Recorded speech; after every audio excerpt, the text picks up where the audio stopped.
The man had been practicing sleeping while doing a handstand. But the moment he opened his eyes, he saw a giant centipede with its mouth wide open. Completely stunned, he instinctively fired a shot at it, only to fall flat onto the ground himself. As he tried to get up, he realized he couldn't move. Sharp claws started emerging from the ground around him. When the camera zoomed out, it turned out he had fallen into a massive bloody mouse. Luckily, the girl showed up just in time. The man finally broke free from the restraints. The two of them continued deeper into the canyon. They hadn't gone far when a yellow fog began to roll in. A few warhorses suddenly charged out of the mist, knocking them both to the ground. That's when the man saw a hollow man riding one of the horses. He was pinned down under another one. The girl was also thrown to the ground.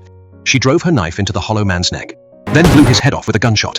The man managed to deal with the other hollow rider. That's when they realized the creatures were wearing American military uniforms from the last century. Could it be these hollow men were mutated World War II soldiers? The thought sent chills down their spines. Cracks split open the town's streets, and vines crawled all over the buildings. Screams echoed in the distance. With nowhere else to go, they took shelter in a church. Inside it was filled with human corpses. Oddly enough, they weren't hollow men. The man realized they had all died from poisoning. More screams rang out from outside, so they rushed to the canyon's edge and hid behind a steel door. There they discovered a lab. The man found a videotape, and once the generator was turned on, the truth was revealed.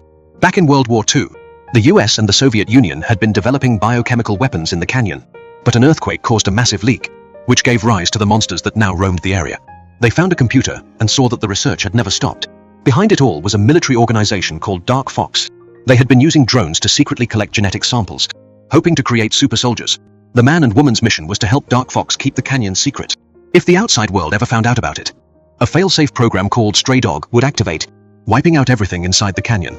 There was a device that could get them out. They rushed toward it, only to find the place crawling with interwoven monsters. Each nerve strand had a human face growing on it. The girl stepped on a tentacle, triggering a violent attack. In the end, they burned the monster to ashes.